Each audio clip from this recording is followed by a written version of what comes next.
Football without fans is nothing. It can be the greatest game in the world. If there are no people there to watch it, it becomes nothing. Johnston. And a goal by Johnston. That makes it 2 by him. We were magnificent. Magnificent. Larson. Oh, he's in. Henrik Larsson. That is sensational. Nakamura. The game is over. The Rebels have won. He's done it! Jarman's put it in, and without a doubt, the European Cup is on its way. We'll never stop.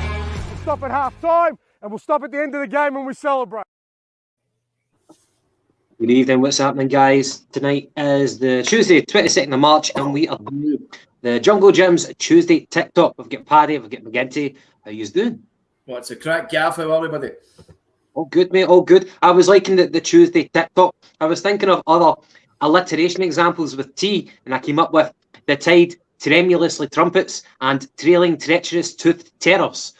Yes. I think that second one that Gavin would be spot on for a podcast title. What about say that one again for us? The second one, trailing treacherous toothed terrors. The Jungle Gyms podcast presents the trembling tooth fairy tremor terrors. I don't know. I probably just keep it to 3 Tadgers talk tosh. That's no bad. That's actually good, eh? Is it? If there's only 2 of us, it could just be the 2 Tadgers talk toss. The what? Hello. Hi there. Comments already. How we doing, everybody? You and boy Martin.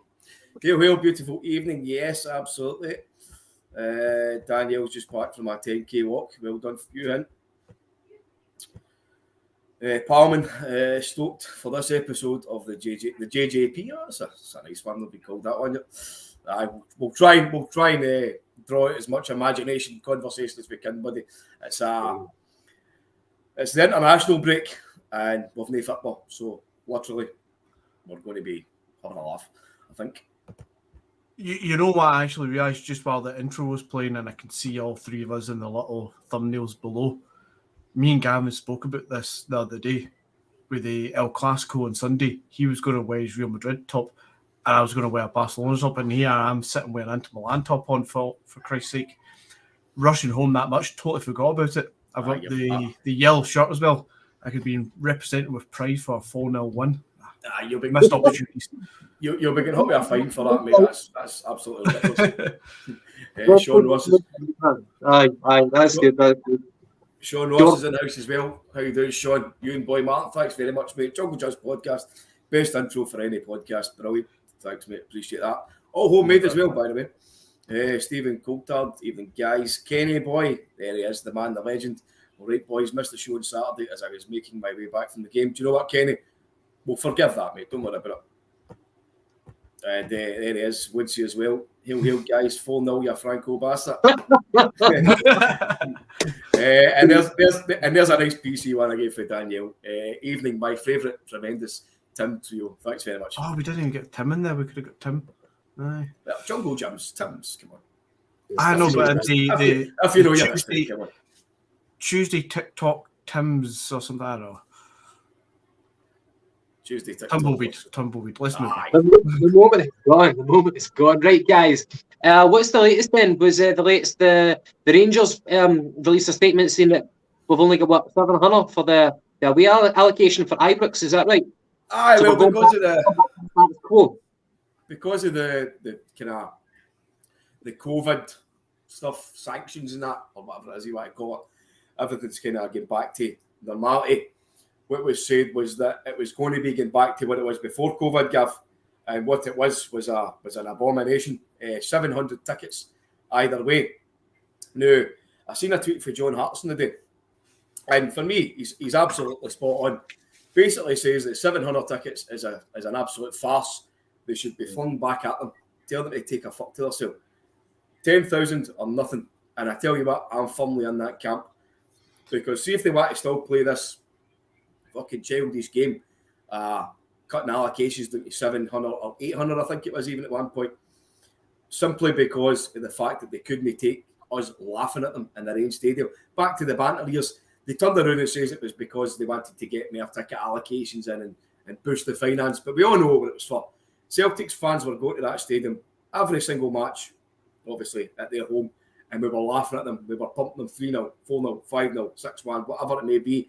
Lustig was like a seal dancing about the park, scoring at the end of the game. You know what I mean? We had them on a barrel, and they couldn't take it. Dave King's eyes were going that way. You know what I mean? He was looking at every single exit that he could, everywhere bar the pitch. So, that's why they done it, and that's why they can go take a fuck to themselves. For me, you'll be getting no tickets for Parkhead. For me, they're given as a bare minimum that they have to by the league. They got away with it, if I remember correctly, for the first game of the season at Ibrox. They would have got away with it because of the whole COVID thing. We're not allowing away fans, blah, blah, blah. I think that's kind of what we used as, well, go fuck yourselves. We're using the same excuse. Because they started it. And it is a bit of a tit for tat, but fuck them. They started it. They want to go down this route, so they'll give us the bare minimum that they can get away with. But to be honest, I would love to see us not take them. I would love to see no fan. I know it's in everybody's own fans. It's in their own right to go if they want to. But I would love to see no fan take that ticket. No fan give them a penny. Fuck them in the 700s. They want to be petty. Fuck them. See the tickets. And I know, as you say, people are well within their right to take up that option if they can get the tickets, to actually take the tickets and go to the games. No denying that. But I think you would need to, I'm trying to put this as politely as I can, I think you need to be off your nut to want to go to that game, because I don't know if you guys know this, but for those 700 people that want to go to the game, they've actually got to arrive at a certain time, and they've got to be shepherded into the stadium. I get the old way of doing it, where we had the whole stand, was it the Brimlin stand or whatever it was, we had 8,000, 9,000, whatever many it was. I get that atmosphere being there, especially when you're scalping them in their own midden. That stand jumping and singing and cheering our team on, that's amazing. I get that. But see, when it comes to 700 in a totally wee corner, as loud as we can be, and as much as, we will be heard at times and they'll be quiet, it's no really doing much. So are you getting the same atmosphere that you want by going to Ibrox? Probably no. McGinty, I wanted to ask you the question. I remember clearly after we beat Rangers 3-0 at Parkhead a couple of months ago now, that atmosphere was fantastic. And I remember one of the comments that you came out with, I'm not trying to corner you or catch you out here, but just to see if you would stick by that, was after the 3-0 game, and we saw the atmosphere, how explosive it was and how well it worked for our team in their favour. You said that with a full capacity of Celtic fans alone, you would prefer that to continue. Would you still stick by that, or do you think we should go back to what? Yeah? 100%. Yeah, I'd rather... it's not ideal for all games of football, but when it comes to this mob, 100%, I would not want them anywhere near Celtic Park. All they're going to do is trash it. All they're going to do is run amok and cause offence. They're going to sing the biles. They're going to wreck seats. They're going to wreck toilets. No, rather than nowhere near it. And as I said that time, that atmosphere that night was explosive and electric. And yeah, sure, going to Ibrox, they could provide that atmosphere for their crowd, their team as well. But if we've only got 700, we're not dictating atmosphere. We're only 700 people. So why give them the satisfaction of thinking that they won over us by giving us 700 tickets? Just tell them to go fuck themselves. And just to come back to you on that point, whether you or Paddy wants to pick up the response to this one, do you think there's any, I've never heard of it, but any contractual precedent for Sky TV to come back to say, we pay you X amount for 4 Celtic and Rangers games per season without an away fan allocation subdues the atmosphere? Do you think there'd be any precedent, or do you think Sky have any legal power to say we're going to lower the funding for Scottish football if you continue to do that? Do you think that they could blackmail us in that way? I wouldn't think so, because at the end of the day, they're still getting to show the game, and there's still an atmosphere. As I said, the atmosphere at Celtic Park last month was explosive and electric. I can't remember an atmosphere like that for an Old Firm game. Sorry, a Celtic Rangers game, and in all my days, that was so passionate and promoting of the team. It's always a vile kind of tit for tat because somebody sings one song, somebody sings another song, and all the rest of it. I think Sky still get what they want out of it. At the end of the day, they get to show the game and they still get a lot of noise on the microphones. I think I'm not actually too sure contractually wise, Gav, but you know fine well that Sky are going to be putting the elbow on whoever it is that runs the league and whoever it is that's taking today with all this nonsense, because as it stands, like the spectacle, if you want to call it that, for the TV glamour, the glitz, that's non-existent. But that would probably be a discussion for maybe like the renewal time. They're saying like, listen, we've paid you for X amount of games, Glasgow Derby, and it's pish. But then in saying that, do they actually care? Are they still going to get the viewers in? Are they still going to get the subscriptions in for Sky? But other than that, I mean, me personally, I say Sky can go take a flying pish to themselves. And it's the same with that other mob. I know they've started this precedent, and we should carry on absolutely until they screw them up and just say, right, bite the bullet, let us back in for the people that want to go. One comment I would say is, and I want to ask the guys who are watching us tonight to get your comment. How do you feel about that? Like for me, see, whenever Celtic have played Rangers at Ibrox, I have never been at Ibrox for a Celtic and Rangers game. I've been at Ibrox for Celtic games and like cup competitions back in the 90s, but I've always felt jealous of the Celtic fans who were there to witness victories. I've always wanted to be in their shoes, and if we're going down a path of going from 700 to possibly zero, if we go tit for tat, then there's a part of me that feels sad by that and regretful that I've never witnessed that, never been in those moments. Sorry, what was the previous comment? I never got to do it. There's a few coming through there. I'll just get them back up as much. I'll get back to yourself in a wee minute, Frank, and you with the comments through the league and that. Regarding the atmosphere, Ibrox, whatever. David Boy Celtic, that Ibrox atmosphere with all the hillbillies is pish. 700 tickets can go back to being used in a shite tifo. Agreed. Alan Woods, been to the shit pit 3 times and get 3 wins. The whole Broom loan was rocking. Bring it back. Give them the same for Paradise and charge them for damage and the smell. I wouldn't trust them to pay for the damage. You and Boy Martin, being at the Bigot Dome is horrible. The songs and chants from the scummy fans is vile and disgusting. I kind of agree with the three of them. Gav, back to your question. I've been to a few games at Ibrox. The most memorable one for me, and recently, one of my most recent ones, was the Samaras Sunday. I was about 10 rows for the goal line, and when Samaras scored the first goal, Roone McGregor, I actually ended up in the first row. I lost a shoe and I lost a watch. But you know what? It was brilliant, mate. Going on to that stinking patch and coming back with all 3 points is a tremendous feeling, mate. It's great. There's no denying it. But similarly, I was at the game at Celtic Park for the last one. None of them were there. We spanked them 3-0. Mate, that was one of the best games I've been at for probably the Martin O'Leary. The atmosphere was tremendous. There was no toxicity. There was no fucking the usual vile, verminous, toxic garbage that comes with that crowd being there. And that's no aimed at every one of them. I need to add that in. But generally, it's a putrid, just a horrible, whatever you want, whatever fucking.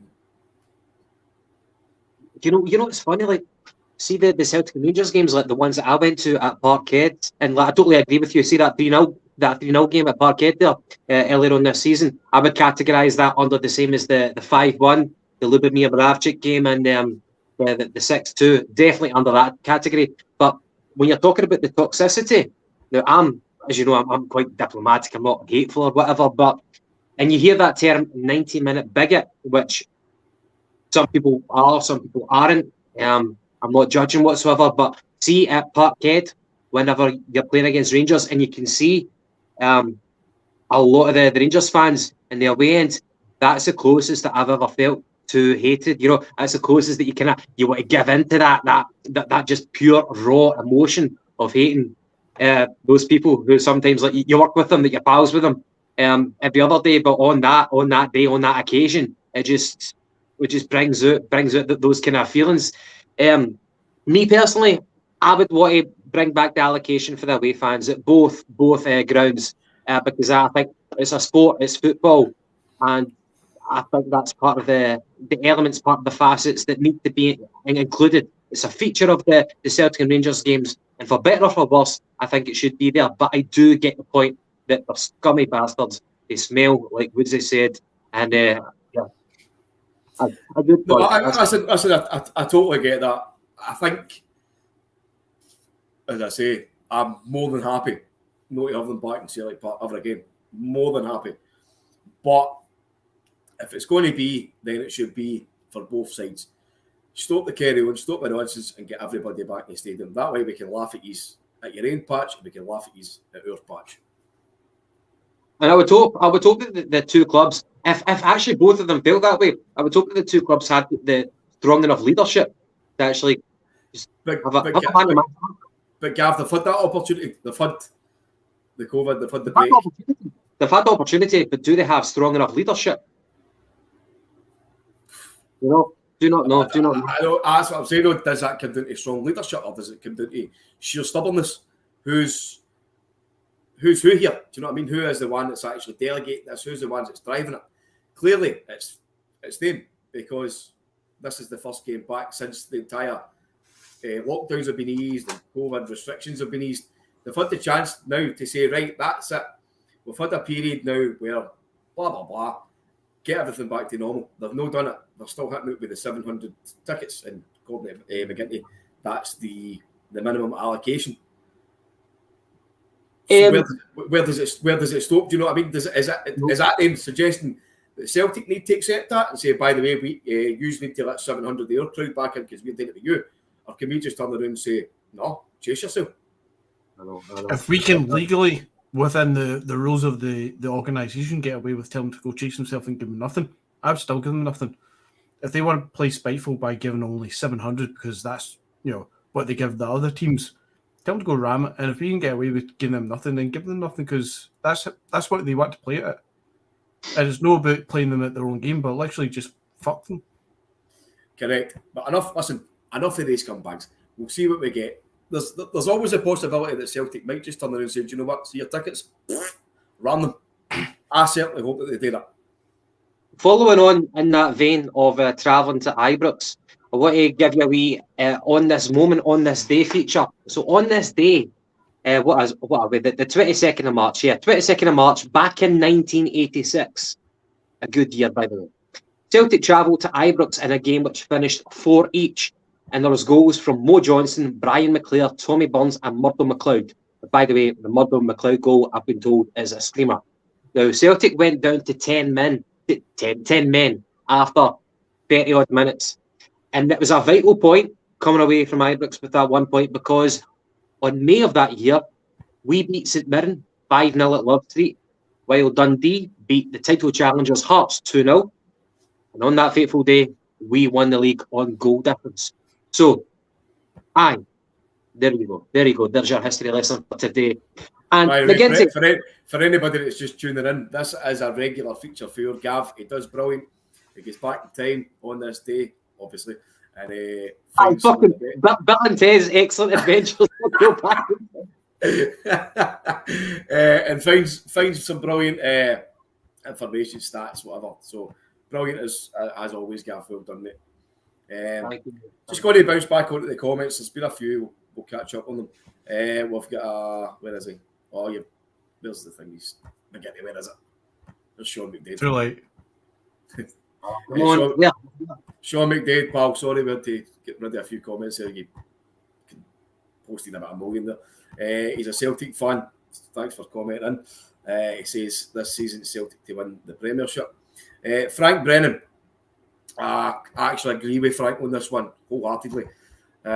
We all have to remember that it's still only March, and so no league games or Scottish Cups are won officially until May. So let's not get ahead of ourselves and only stay focused and concentrate on each match.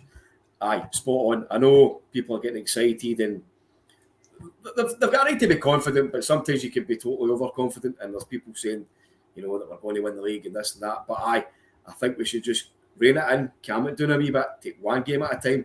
We'll still go to the shit pit and try and win there. Do you know what I mean? Let's see and just take every game at a time. Big Ange will have the guys playing every single game like it's a cup final, so we should be doing that, and all supporters. Then he speak to you boys. But I won't argue with you on that. We're old enough. Sorry, let's talk to somebody else.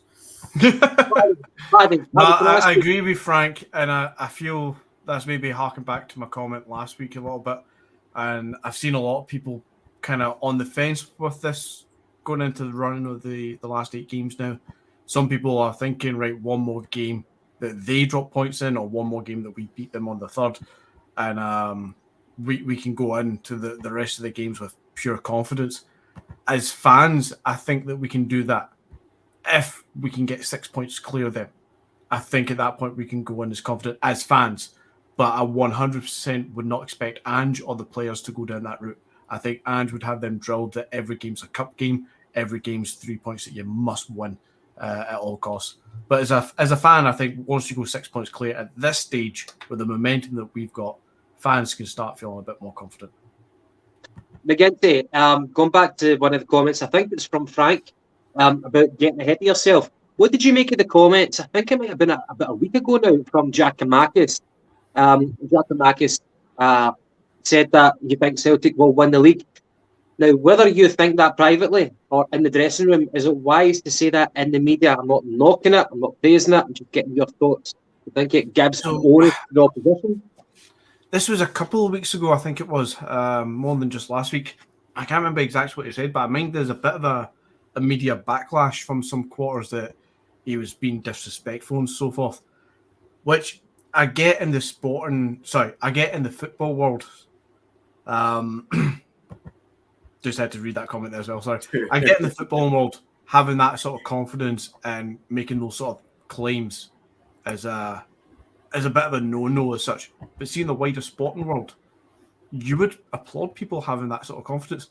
If a boxer came out before a fight and says, I'm going to win, I'm going to beat that guy, I'm going to knock him out in the second round, and I'm going to take the title, you'd be applauding the guy for the confidence that he's got. So really, it kind of depends on how you want to take it. For me, he said it with confidence. We were on the front foot at that point, where the guy's coming on now scoring 12 goals at this point. I don't see anything too wrong with it. You say that kind of thing when you're being defeated or you're chasing the league title, then you kind of want someone to have a bit of respect. But you're in the front, you're leading the pack, batter on. Paddy, it's kind of, it works for you and it can work against you. Do you remember those comments at Blackburn after we played them in the UEFA Cup run? How that kind of worked in our favour. So again, some people agree with it. Some people are a wee bit more, I don't know if you want to call it superstitious. Well, I mean, I see what you're saying.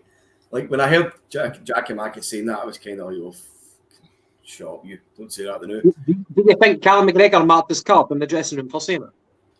I think possibly, maybe somebody said a wee word and just says, look, just chill out, big man.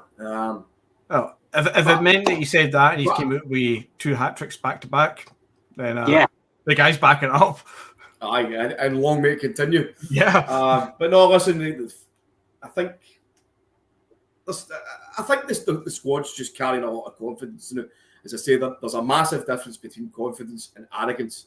You know, and we are not an arrogant team. We are totally confident, and I think that's been driven by Ange. And it was actually a question that I put to somebody today.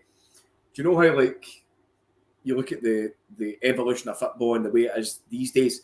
You're always looking for that kind of young, progressive manager to come in and change the ways and get your team playing fast, sexy football. We've been getting that for Ange, but do you also think that we are benefiting massively for having a mature manager? Because let's not forget, the big Ange is, I think, 56, 57. He's been across the world. He's not just a young pup fresh out the box. He's not an idealistic guy. He's been there. He's done it. He's seen wins. He's seen losses. He's seen everything. You know what I mean? I think it's a collective. I'm sorry, I don't know if I was listening enough to the question, and I was listening, but what I mean is, whenever you say, is he you think we benefit from his maturity and from what he's done? You said that he's been there, he's done it. I've heard accusations saying that he's not done it.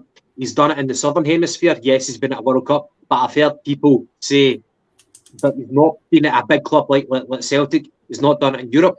I don't agree with that. I agree with Ange Postecoglou and what they posted in earlier. Trust the process. I do trust in the process. And Ange, I believe in. If I see a strange formation which I don't agree with, I just sit back and say, no, he's done it for a reason. But to go back to what you said, do I like his maturity compared to a young 38-year-old, a 39-year-old? Like, for example, the guy who's at the helm of Bayern Munich right now, I think he's still in his late 30s. Yeah, I feel assured. Ange carries himself in a certain way. Everything that he does, the way that he interacts with the players, with the media, with fans on the street, I'm assured, and I like the results that I'm seeing in front of my eyes. Well, that's kind of one of the ways that was heading it, because he's been like, we've all seen the video, you know, when he was coming into the club and there was rumours that he was coming in. Everybody right away jumped onto Google, who is Ange Postecoglou? I think everybody was kind of saying that, and then you went on to YouTube videos and that, and you saw videos of him kind of in his late 30s, maybe very early 40s, and there's that particular video, and he's conversing with the Australian sports commentator, you know, and they're getting right into it. Do you know what I mean? There's that kind of young, tempestuous kind of stuff, like, almost like young Neil Lennon, you know what I mean? But he's done that, and now you're seeing this kind of relaxed guy. You look at every single interview that he does. He doesn't rise to the bait. He's not like a shark in the water. Australian reference there. You know, it's just pure heavy calm. He's just pure calm and collected. Everything's mate. Even when he's giving you the ultimate backhanded comment, it doesn't lose his cool. I've only heard him lose his cool once, and I think that was in a cup game against Touchline, Rafe Rovers or something, and somebody passed the ball back and he was going nuts. You know what I mean? So I saw a video today. I don't know when it was. It must have been sometime in the last week. It's been recorded anyway, and it was posted onto the Talk Celtic message board. And it was a 5-minute video of Ange doing an interview with the Australian goalkeeper Mark Schwartz. Yeah. Schwarzer, yeah. And I assume there's a bigger context of this video, but it was an interesting little 5-minute bit, just based on kind of what we're talking about here. A lot of people say, Ange, what has he done in Europe? And is he a young manager? Is he an older, mature head and whatnot? And the way Ange lays it out, because Mark Schwarzer kind of put this back to him again, say, look, when you came to Celtic, people must have been kind of like, who the fuck's this guy? People onto Google and stuff. And Ange just came out and admitted it. It's like, oh yeah, I know very well people have been like questioning who I was, and straight on to Google to find out what I'm all about and stuff like that. But he says for him, he's got it all to prove that he's done it. He's got 2 league titles with Melbourne, 2 league titles with Brisbane, Asian Cup win with Australia, got Australia to the World Cup, went to Japan and got a league medal with the Yokohama, and he's came over to Celtic. And see, when he lays it out like that, you suddenly go, why did we ever doubt this guy? I know why. We're naive as fuck. He's coming from the other side of the world. We do look down on the Australian A League, and we do look down on the Japanese J League. We know we do. We don't try to pretend that we're right about it, but that's what we've done. But when you lay it out bare, what this guy's actually achieved is actually pretty fucking good, albeit the other side of the world.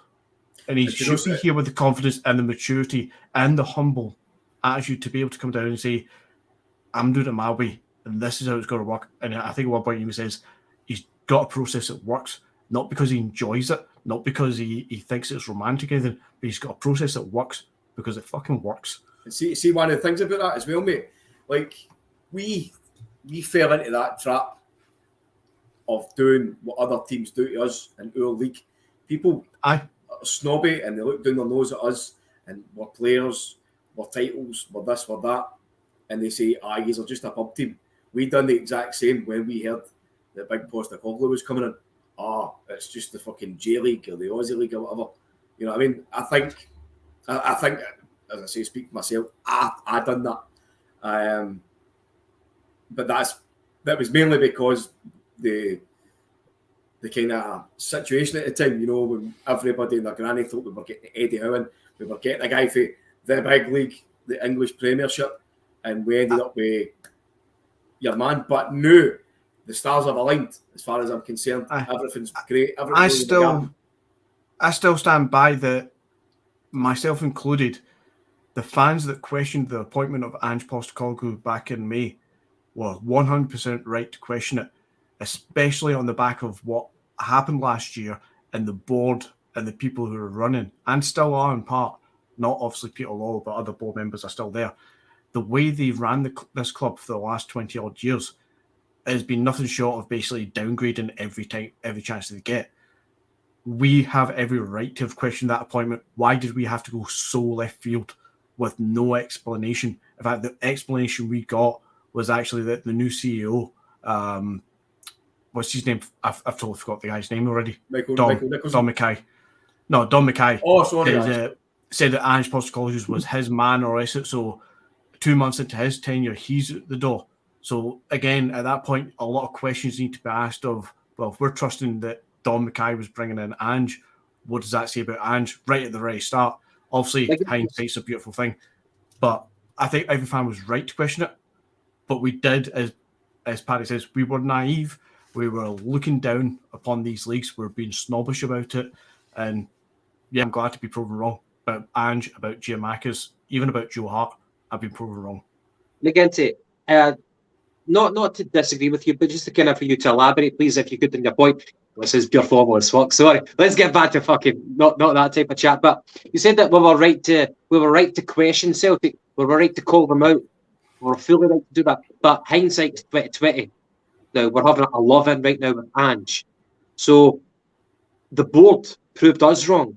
So why were we right to question their judgment? If they got it right, they got it very, very right. Why were we so justified? So righteous? Because of the last 20 years of how they've ran the club. They're going to get some things right sometimes. They're not always going to be wrong. Clearly, they can do some stuff right. They've either got very lucky with Ange, as Brian's alluding in the comments that I'm seeing on the side there, or they've actually had a genius moment and a masterstroke moment where they've actually got this one spot on and they knew all along that they were doing this. If that's the case, then credit where it's due, applaud them or rest it, but I very much doubt it because of the last 19 years under this stewardship of this board, Bankier, Lawwell, and everybody else in between, they've been generally horribly running this club in an ambitious sort of progressive manner. Right, okay, but for one particular decision, like whenever you choose a manager, it's a big thing. Okay, so you don't. Whenever you choose a manager, you can you can berate them for their behaviour over the past 10, 20 odd years. But if they choose the right candidate, then we get behind it. If they choose the wrong candidate on paper, then we criticise. I would put it to you that, for example, sexy names like Rafa Benitez and even the media very, very briefly used the name Jose Mourinho as a candidate. I would put it to you that they would have been the wrong candidates, not only as their football and not only as their football tactics stinking.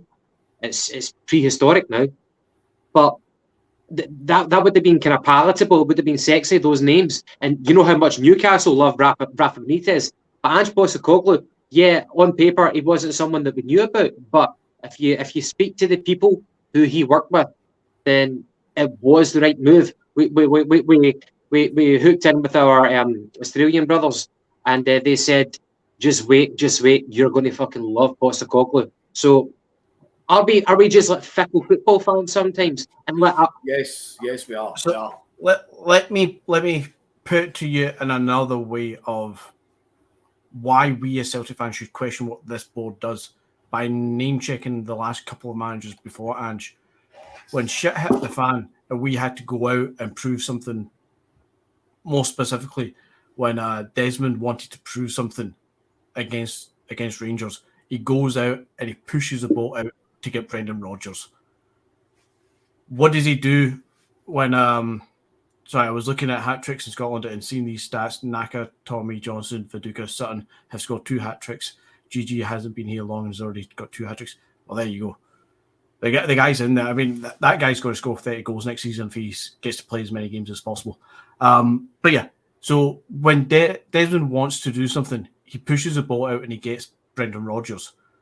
When Desmond's not involved and you leave it up to like say Bankier and Lowell, they sit in their arse and they go down after a football game and go into the showers and give a job to Neil Lennon. And we see the difference in what both managers bring in terms of modern football to this club. Thank God you said job there. No other words than before. But when that's the caliber of options that we get, either somebody pushes the boat right out or you get, second choice lazy options in Neil Lennon, then you can surely forgive fans for questioning the board when we were chasing Eddie Howe, which on paper to every other fan looks like we were pushing the boat out in the Brendan Rodgers mode, to then suddenly be, handed Ange Postecoglou, and I mean this no disrespectful at this point in time now, of course, but it seems so much of we were trying to emulate Brendan Rodgers. We've just went to the Manchester City group pool and just said, can you gear somebody? I disagree. I totally disagree. And McGinty, respectfully, the point you're making is got a parallel to what Woody's point was there, to say that the Celtic board put all their eggs in the one basket with Eddie Howe, but we got lucky with Postecoglou. We didn't get lucky with Postecoglou. Postecoglou was already, that was the second choice. The City group had already identified him as an up-and-coming manager. He did very, very well in the country that he operates in. He was on the radar. But we were going for Eddie Howe. But we knew if we never got Eddie Howe, Postecoglou was there. It wasn't like Eddie Howe was just like backs to the wall type of like part of the bus defending, whereas Postecoglou was a free-flowing football. It was the same philosophy. It's just that Eddie Howe was a sexier name. We went for Eddie Howe, we get knocked back, but we went for Postecoglou. They were the same vein of people, and you can see that now with the way that Eddie Howe is turning things around with Newcastle, whether you want to say that's down to the budget or not. But it's the same philosophy, in my opinion. I don't think we got lucky with Postecoglou. I think it was a methodical approach. We went for number one, we got knocked back. We went for number two, and it's worked out. The reason it's worked out is because it was methodical. It was thought behind it. And hindsight can tell you that it's worked out. That it's all. It looks this way and it looks good and it looks rosy, and it does. It does. I'm not saying it isn't. I'm fully on board with Ange. I've said that already tonight. But you can surely forgive the fans for last summer, the way we were treated and have been treated for years. To question that appointment was 100% correct. We might be wrong in actually questioning who Ange is, if you get what I mean by the difference. But we should always be questioning this board, because they have sucker punched us so many times, they've let us down so many times, that when you go from a sexy name, as you say, in Eddie Howe, to an unknown quantity to us fans at the time, in Ange Postecoglou, you have to question that, because it could have easily been, before any of us put those letters into Google to find out who this guy was, we could have found out that he'd actually won no titles over in Australia and Japan, and suddenly been hit with, who's the Italian boy that we were getting linked with? Enzo Maresca. He's turned out to be a bit of a flop, I think, at the club that he ended up being at. It could have been Ange Postecoglou, for all we knew, could have been along that same lines. It's turned out it's not. As I said earlier, when he lays it out there in that 5-minute interview, 4 league titles in Australia, Asian Cup, World Cup qualification, Japanese league titles. He's no mug. He's been around the block. He's proven us all wrong, all the doubters, all the questions absolutely wrong to be asked in hindsight about him. But we should always be questioning this board. By the way, listen, can I just say, talking about sexy names, I think the name Ange Postecoglou is a bit sexier than Eddie Howe. That's just my opinion. I was going to bring that up as well, because what football fans can be like. Give a sexy European name, it always sounds better than the Scottish name or the English name. There's Maresca was the guy we literally just mentioned there, mate. I'm sure he's been sacked already by Parma. That's which is exactly. They were. He already started that job in Serie B. They'd already been relegated whenever he started the job. So that was his first managerial job. And I know that a lot of people on paper, they thought Enzo Maresca. It's funny how people get seduced whenever you've got a vowel at the end of your name. Saying that Eddie Howe has got a vowel at the end of his name too. Sexy names. Right, here's a question from Palman. At the Jungle Judge podcast, aren't you guys scared that Giakoumakis will come back injured from the international duty? This has led to my club's departure last year. I am nervous for Celtic, honestly. Well, we were actually going to get on to the subject of players at international duty as well. But, aye. What do you think about that one? Always scared, always. So Giacomo has been called up to the Greek squad, yeah? Yes. By the way, I just found this out yesterday. Do you know who's the manager of Greece? Hold on, let me guess. Hold on, I think Gavin might have an idea. Is it Sammy? No. Tell me it's Sammy. I'll give you a clue. I'll give you a clue. It's not Greek. Okay. Is it European? No. Is it European? No. He's not European. Okay. No. Did he ever play for either Celtic or Rangers? No. I don't know. Fucking Denzel Washington. I don't know. Aye. How did you know? No. Gus Poyet. Ah, really? He's European, is he not? No, he's European. Why you mad bastard? Oh, fuck, so he is. Why did I think France? Jesus. But I see. Don't. He's been called up. So McGinty, have you got the? Oh, I've got the list here. I think I've got it here just now. So we've got Cal McGregor, Greg Taylor in the Scotland squads. We've got Nir Beaton playing for Israel, and at the same time we've got Leo Abada playing for the under-21s or under-19s. That's really small writing. Abada I know. Why is he not starting for the main squad? Surely that's just a matter of time. Giakoumakis is playing for Greece. He's only just turned 20, so he probably knows his place just now. But still, next season he must be playing for the main squad. Giakoumakis is playing for Greece. Josip playing for Croatia. Rio Hitati still playing for Japan. We thankfully have lost Maeda going to Japan, which is good news. And Starfelt playing for Sweden. A couple of other youngsters, John Kenny, Stephen Welsh, and Matt O'Reilly playing for Denmark under 21s again. That's good. That's good. I suppose the good thing about that for me is I hate, to get back to Palman's question, I absolutely hate when our players go away in international duty. And I know it's a big thing of pride for a player to go and play for countries and whatnot, but as a Celtic supporter, I hate to see my guys get away because there is that potential that they can go and get injured. Okay, what happened with John Kennedy, famously, obviously. But to me, that list doesn't seem like a hell of a lot of players are away in international duty. I know, as McGinty says, Maeda hasn't travelled to Japan. Rogic's not travelled either. Rogic won't be going to Australia, but as far as I'm aware, he should possibly be back in contention for the game of Ibrox. I'm thinking we should. If everything that's Maeda and stuff is pulling out, then I think the thinking is that it's probably COVID related. That seems to be hitting us just now behind the scenes, one or two players every couple of weeks. If that's the case, then the week off with the international break, everybody gets a little bit of a rest. And yeah, you're hoping that most people are going to be back fighting fit for the start of April, then the entire squad, hopefully. Well, question for you guys. Sorry, Gav, for putting in. Question for you guys. Do you think that the 13-day break, whatever it is, 13 days break is good? Do you think it's going to be a benefit to Celtic? And do you think that it's going to? Who do you think it's going to benefit more, us or that crowd that we're going to be playing? I would say us. We definitely will benefit from a little bit of a break.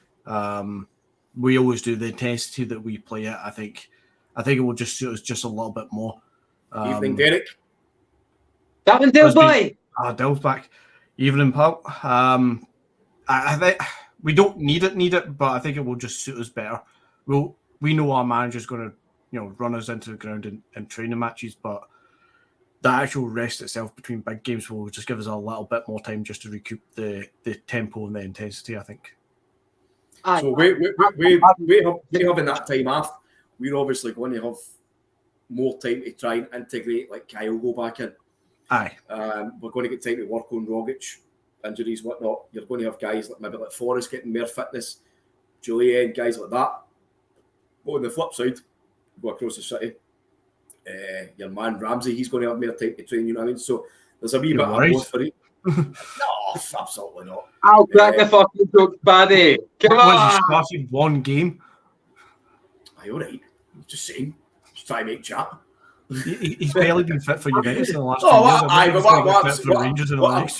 years. What I'm saying is, it's the best part of 2 weeks. It puts a kind of a blocker on your progression of your football. We finished that off by annihilating the last team that we played.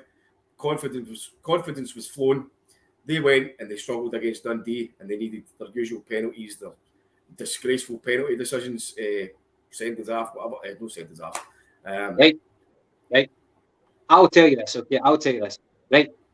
The Ramsey signing. Okay. The only benefit that Rangers are going to get from that is the shop sales. Okay, because with 7 games to go, he's not going to be able to make enough impact as what they had hoped. Now, there was a reason that the top clubs, or even the shite clubs in England, never went for Ramsey, because the writing was on the wall. Everybody knew, everybody in their granny knew that he was struggling for fitness. That's why only Rangers went in for him. And that's why Gav, there's a rumour that we knocked him back. Well, I'm glad that we knocked him back. Obviously. The agent was probably pimping him out to everybody left, right and centre.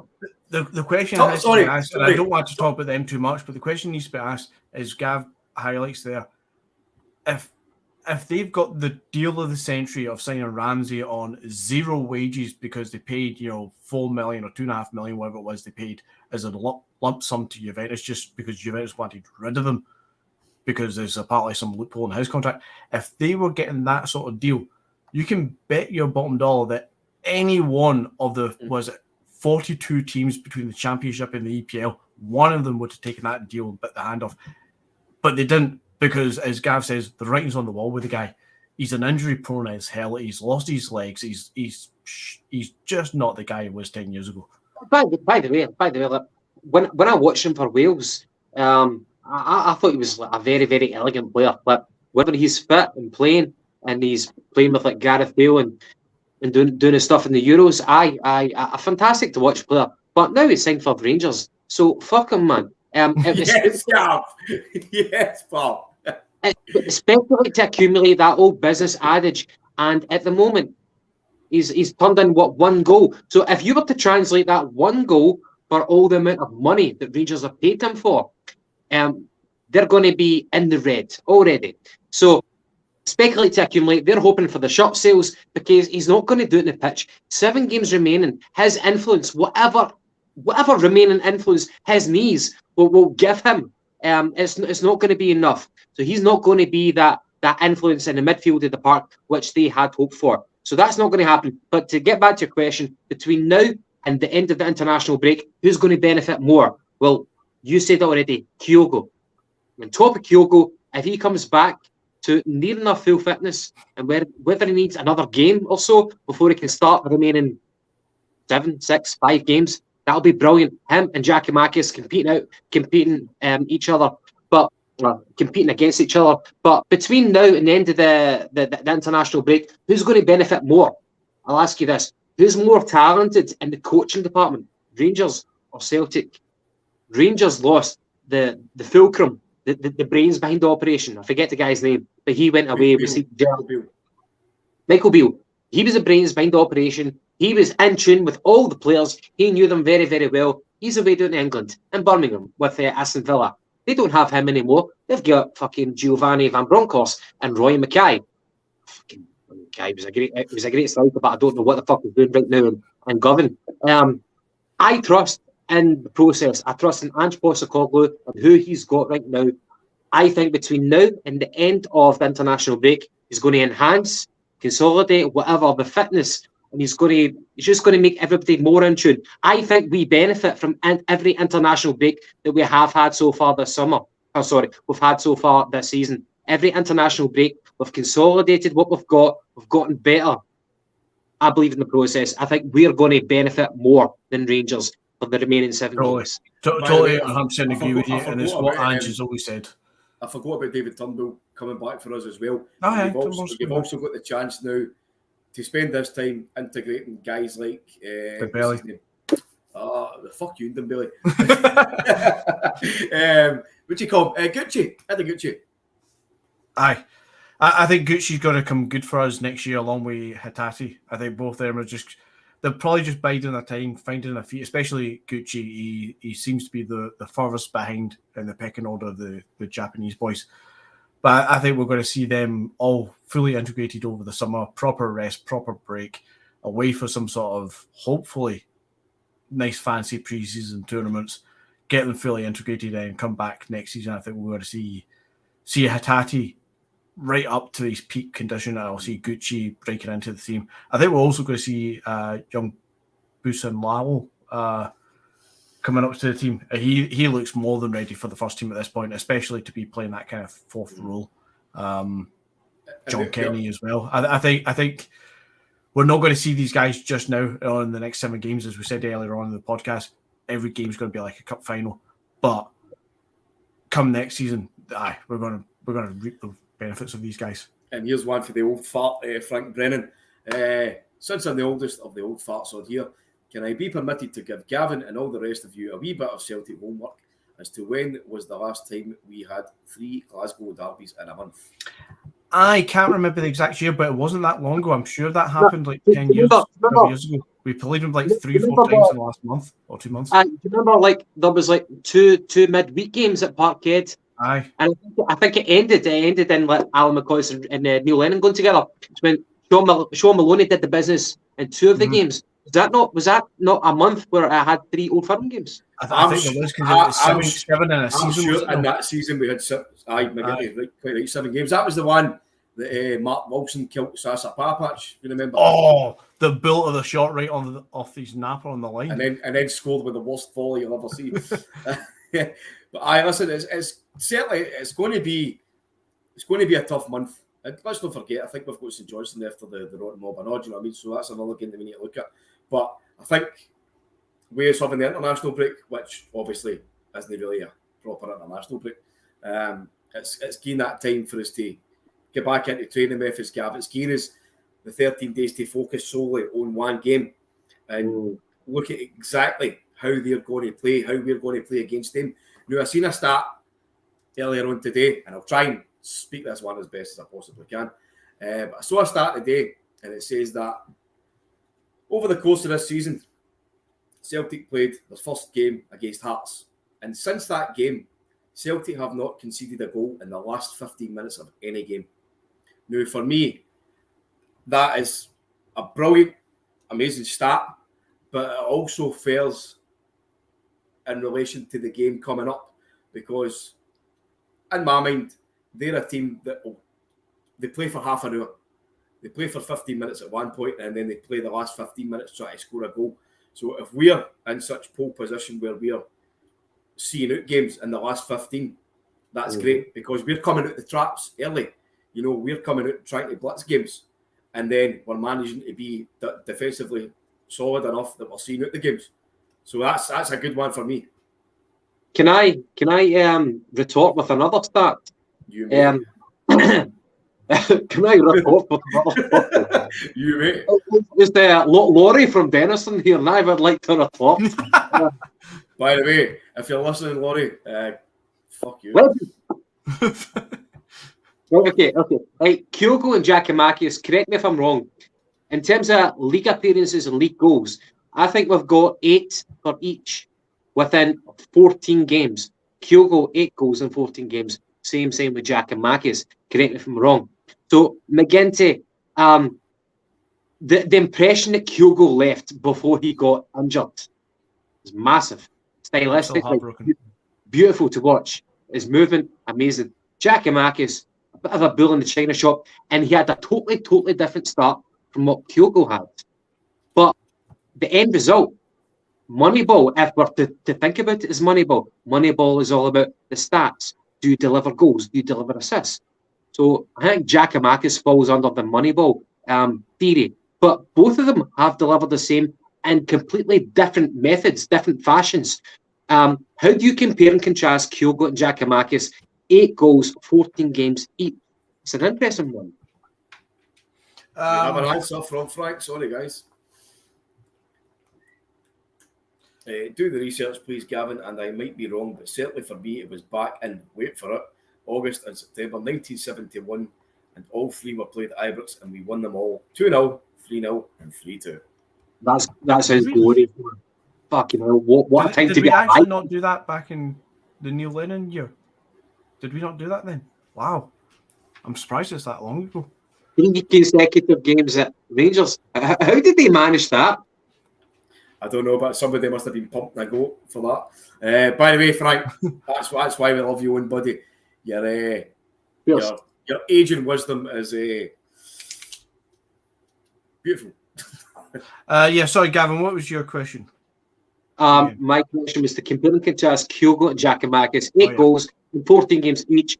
Stylistically, Kyogo looks more easy on the eye, but Giakoumakis is equally as effective. See, I think the problem we're going to have is finding out how the hell do you play both of them at the same time. Because if both of them are on the goal-scoring form that both of them have proven to be on at the start of the season with Kyogo and now in the second half with Giakoumakis, then we need to figure out a way of playing both of them. And possibly you play Kyogo as a secondary striker to Giakoumakis and you're losing our number 10, almost playing like a 4-2-4, with Jota and Abada playing those kind of very advanced attacking wingers inside forwards. But that's very, very attacking. I don't know if Ange is willing to do that, willing to choose that much. Do you not think that Ange, being the master tactician, is sitting there rubbing his hands to say, I've created two demigods here, 2 brilliant strikers, and they're fighting for that one position. So he's got it just where he wants it, whereas us, we want to shoehorn the 2 of them into the team. But he's quite content with the way it is. That's a possibility. Well, if he's content with the way it is and he can get both strikers fully fit next season and both strikers banging 25 goals each and they don't play together too often, then who are we to complain? Because if 2 strikers are getting 50 goals between them, happy fucking days. They play different roles though, and I think that's maybe more likely what we're going to see next year is the Kyogo starts a game and we go hell for leather in the first 45 minutes, tearing teams apart, running them ragged, and then the last half hour we put Giakoumakis on to just muscle his way through. I think the stat still stands. I missed a couple of the goals the other day, but I think the stat still stands, is it not, that every goal that Giakoumakis has scored has been like a one-touch goal. He's not had to control it very much, which is a great thing to see his style compared to Kyogo, night and day. As I see, if you look at it, so what we saw for Kyogo was a wee fella who was virtually, he was like a ghost. He was Larsson-esque in the way that he would find space and he would play on the defender's shoulder, right, and he would get into the positions where he would score a goal. He did score a few goals where he had to make his own play as well, but generally it was when he was put through. You look at Giakoumakis when he first came in. Now, albeit he was still toiling for fitness, carrying a wee injury and whatnot, but he came in and he's quite bullish, Gav, as you said earlier on. He's a strong laddie, handsome guy and all, but great God. He was playing in a manner where he was trying to force his way into positions and get into defenders. But see, if, in my opinion, I think over the course of maybe 5 or 6 games of him playing, I think he's sussed out that the referees here are a disgrace and absolutely shocking. So he's now playing in a manner where he's not just getting in, elbows in, jumping in, because you look at the amount of fouls that he was getting or causing, whatever, going against him. No, he's channeling that into a manner now where he's being physical, but he's not being overly aggressive, and he's winning balls in the box. He's terrorising defenders. So see, for me, the key formation up front against that mob has got to be Giakoumakis up front. He's got to be there. He's got to be ruffling up the feathers of, what you call him, big Easter Islanded Goldson, whatever other daft he's playing beside him. Two guys who are going to be on top of Kyogo, try to foul him, doing all the dirty dark arts. Giakoumakis will be able to counter that. I think you start off and all with Jota on the left, right, and possibly maybe even Forrest on the right, and then see later on in the game when your Tavernier's starting to tire off because he's flying up and down the wing. Who's the other guy on the left? Bassey, big Shirley Bassey. He's just a big dumpling, but he's another one. He's another one that's going to lose space. So see later on in the game, Gav, you bring on Maeda and you bring on Kyogo, and you let the two guys run at them. You let them just go and have a free one and go mental. I don't think Ange will do that. I think go back to what Ange keeps saying, that he's got a process, he's got a method that works for him, and he's going to stick by it. And I think he's shown it so far this season. I don't think he's going to do that. I think he's going to start with the all-out attack, and then later on bring on the likes of Forrest and possibly Maeda, whatever it is, to kind of not slow it down, but provide a different option. I think he's going to go fully fit, everybody who's got tempo and intensity, and he's just got to go for it every single time. There's a comment for you, and boy, you make your own comment every week, and we really appreciate it, mate. We love everybody that's on helping us and being part of it. It's not just about us three, it's about you guys in the comments. So more thumbs up, guys, if you can, so we can help the Jumble Jumps podcast grow. Really appreciate it, mate, and we appreciate all your interactions. Thank you. I think one person said it may have been Yoon Boy, it may have been somebody else. I'm sorry, but for the game against Rangers, Giakoumakis, Jota, and Maeda. Maeda is doing a terrific shift down the left line.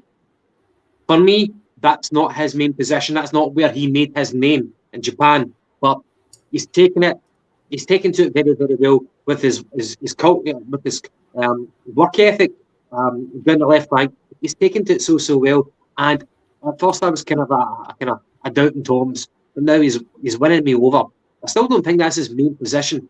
But if he's got Kyogo and Giakoumakis ahead of him in the centre, then I don't think he's going to get that. But left wing, he's doing brilliantly. He's getting goals. He's picking up the goals. He's turning the doubters over. Whereas on the right hand, if we're putting Maeda on the left, then we're obviously going to have to shift Jota to the right. And then you've got competition with Abada. You would think Jota being the fan favourite, Jota is always going to get in there. I think sometimes you could accuse Jota of being sometimes a little bit of style over end product. Sometimes I think you could accuse him of that. But the guy is so talented that you're always going to put him there. You're always going to play him. You're never going to put Abada ahead of Jota on the right wing. But competition for places, it's looking fantastic. And we've not even mentioned the great man, the name himself, the brand. Dembele. Which was surprising that he was actually out the last game, was he? No? Can we please not spend another 20 minutes talking about Dembele? No, I think Dembele being out the last game, I think Julian was out the last game as well, the game before. I think it just highlights maybe there is a bit of a rolling COVID thing going on behind the scenes. Also, COVID, isolation periods and, triple jabs and all the rest of it. The rules aren't the same as they were last year when we had, half a team or practically 13 players out. So I think it's different this year. But it does look like every so often players are just completely missing from the squad. So I'm guessing that's what it is. Again, I wanted to ask you this one question. This, for me, this season has been divided up into installments. You start, then you've got an international break. You start, then you've got another 8 games, an international break. So between now and the winter break, who would you say has been one of the Celtic players who's really stuck out for you as being a massive performer? Whether you would expect that from him every week or someone who's exceeded expectations. So from the winter break up until now, one of the players that's really... I think it has to be the big Greek man, Giakoumakis. It has to be. He's finally got his run of games after the winter break. We saw him in bits, I think in December, was it? And he's... 2 hat-tricks, 12 goals, 14 goals, whatever it is that he scored. I think it has to be him. He's the one that's taken everything by storm. Hatate looked good in the first opening game against Rangers. He kind of dipped in form a little bit. He's not quite as bad as some people try and make out. He's coming back into form. Maeda's proven that he can, play out wide. That's good. O'Reilly looks tidy, but a bit slow at times. He looks like he's trying to find his way in the squad. But the one standout, and I don't mean that like any of them have been bad. I just think that all those names have kind of had ups and downs. The one guy who stood out the most is the big Greek man. He's definitely taken it by storm since the winter break. There's a point for Alan that I was literally what I raised. I think Ange learned a lot from the first derby in Mordor. Start fast and don't give them easy set pieces. Now I think this season clearly it's been a progressive one for Postecoglou, and I think that at times he didn't look as if he was showing that he was taking things in. Look at the kind of back-to-back against Livingston. For me, he tried to play the same tactic and it didn't work. But the third time that we played Livingston, he changed it, and he changed it for the good. Like bringing Beaton into midfield, kind of offer that kind of defensive shielding. Stuff like that was definitely, it was a tactical shift. And for me, that was showing that he's learned and he can put that into practice. Now, I think that the first game that we played against him at Ibrox, I think he's going to be studying that massively. And if you look at that team, that was the team under Gerrard. Clearly, the better team, the better manager, blah, blah, blah. He's found his faults. He'll see his faults. He'll know where he's went wrong. He'll be sitting, putting everything down on paper, because we all know how pragmatic he is in terms of that kind of stuff, that he analyses everything. He focuses on... No, doesn't focus on negatives, sorry. He hones in on the negatives and tries to take into a positive. He makes the changes, and I think he'll do that for this game. I'm still not convinced that we're going to win it, but I tell you what, we're definitely going to go and we're going to turn dominance into something positive, and I think we're going to get a draw for this game, which I would be delighted with. But if we win it, then take out Kevin Keegan. I will love it if we beat them. Negenti, how significant would it be if we do beat Rangers at Ibrox? Do you think that it will knock the stuffing out of them, or do you think, if we put all our efforts into this, well, it's one game at a time. It's not as if you play a game with like half an eye for the horizon. You play each game as it comes. But if we win at Ibrox, how much does it knock the stuffing out of them? Mate, like, I know that you live in the Shetlands, but the banter in Glasgow is going to be... We still know what banter is up here. It's going to be so good, man. Tell you what, if we win, man, you hear me for the Shetlands Cup. Oh, man. I think, I said earlier, with the potential of us to go 6 points clear of them on the 3rd of April, if not before... No, it can't be before that. With the potential us to go 6 points clear of them come the 3rd of April, I think as fans we can all start to enjoy the running a lot more and be confident. The players won't be. The manager won't allow it. I know that for a fact that he won't allow it. But you're right in what you say there as well, though. It will knock them for 6. They will be deflated. They will suddenly turn all their attention to Europe and to the Scottish Cup if they can. They'll almost sacrifice basically the league campaign, because 6 points behind with at that point with 6 games to go, they know they're not getting that turned back around. That would involve with the last 6 games that Celtic lose 3 of them or drop points in 3 of them at least. Ain't going to happen. Let's caveat that with, I don't agree with you. I get where you're coming from, and I know that you will say that the players will not buy into that mantra. The players will have to win every game after game after game. But you're talking about the luxury of fans, us, where we can maybe relax a little bit. That's what you're kind of saying. Yeah. But Paddy, that's what I'm saying. I mean, I'm going to enjoy the running.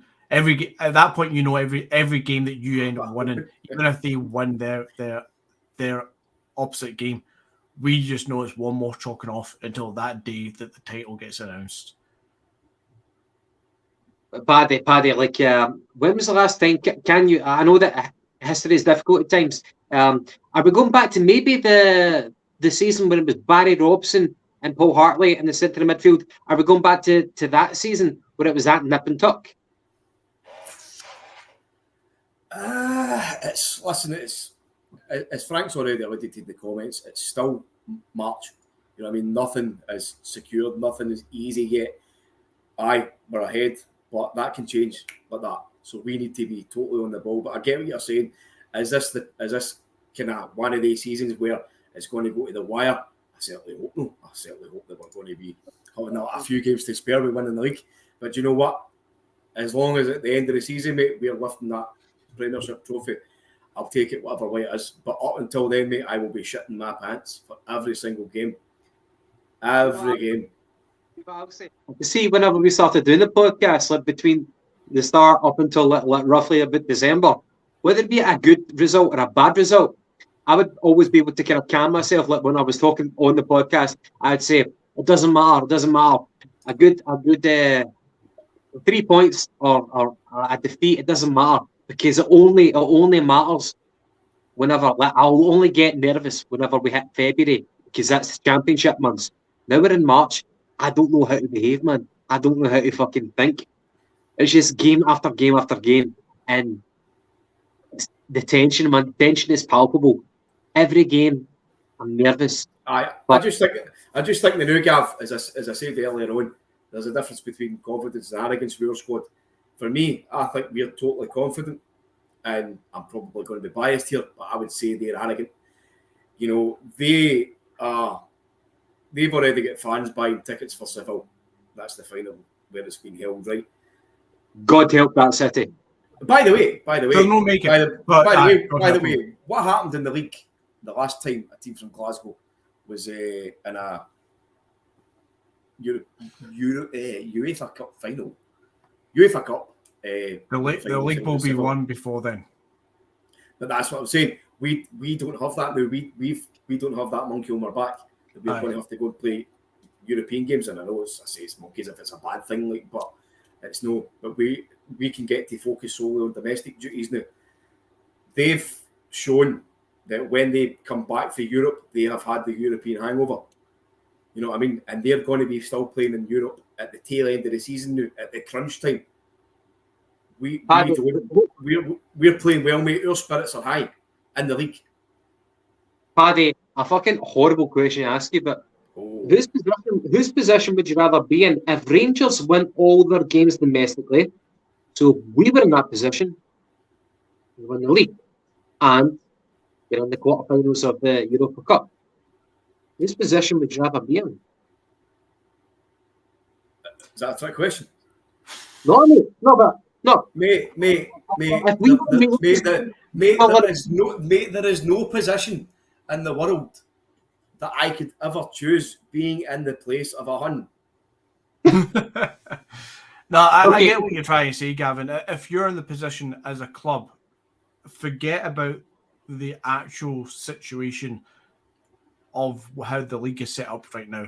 Forget the momentum's in one team's favour, our team right now. But if on paper you turned around to me and said you've got 7 league games to go, win all 7, and you win the league title, and you're in a quarterfinal of the European Cup with the option and a good chance against a team like Braga to get to a semi-final.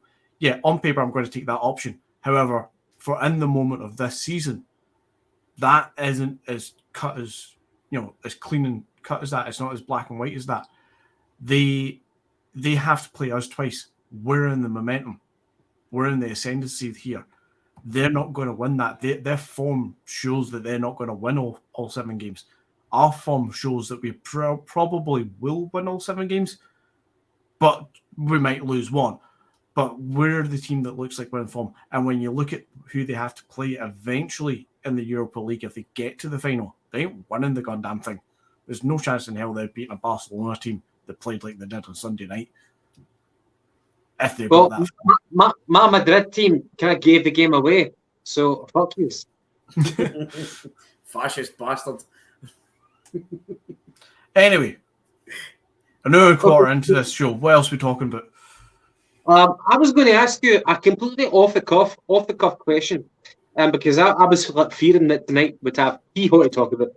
I was going to ask you your favourite European game for Celtic ever.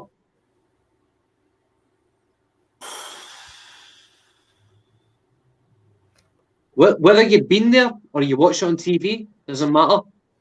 The Ajax game. You need to be alive for it anyway. The Ajax game, Martin and Neil season, way back when. 3-1 away, first leg. Aye. That one. Did it get us into the group stage? I can't remember. Aye. Was that the qualifier he got us in? That for me stands out as the moment where we went from playing all these, TNS from Wales and Janesh S and all the rest of it to, oh my God, we're beating Ajax and we're about to go into the Champions League here. For me, that stands out as a big night. After that, you're looking at games, obviously the big games against Man United, Naka's free kick, Juventus games and stuff like that, the Barcelona's Tony Watt goal. They're all big nights at Celtic Park. But yeah, the Ajax game probably stands out the most for me. By the way, wow. See that Ajax game? I could be wrong. It might have been that leg, the away leg in Amsterdam, or the home leg in Glasgow. But I do believe that Wesley Sneijder and Raphael van der Vaart played in either of those legs. Young talents, but obviously they came to they made their careers. Yeah. By the way, I love that game, 3-1 away. And you remember that? Was it a Didier Agat who did that kind of like scissor volley to play the through ball to? Was it Henrik Larsson, or was it the other way around? Was it Henrik Larsson who played that through ball to? And the Ajax player who scored was Arveladze, who played for Rangers. 3-1, and that header for something, man. Oh my God. Paddy, what was your favourite ever European game? Oh, without a doubt, mate, Barcelona, 2-1 at Celtic Park. I actually went to that game sober that night. I don't believe it. No, I did, mate. I went with a group that night, a group of pals, and I was the only one that wasn't drinking. For some reason, somebody in my head was saying, "Don't drink." The wee devil on my shoulder was saying, "Just do it." But no, I went sober that night, and I tell you what, Gav, it's honestly, it's one of the hair's still standing up my arms thinking about it. I had a tear in my eye at the end of that game that night, and what made it so special was the fact that you had Messi, you had just all these amazing, beautiful, brilliant players.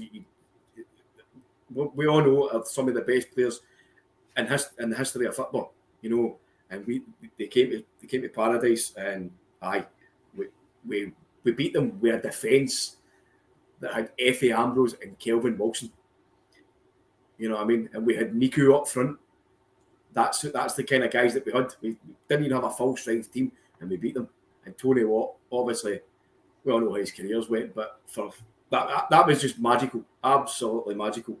And Big Foster, just what a night.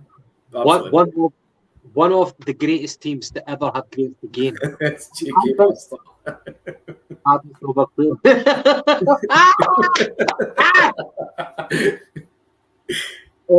I would say that for me, it had to be the game that I was at, the Celtic and Juve at Parkhead, the 4-3. For me, that was the first of the giant killings.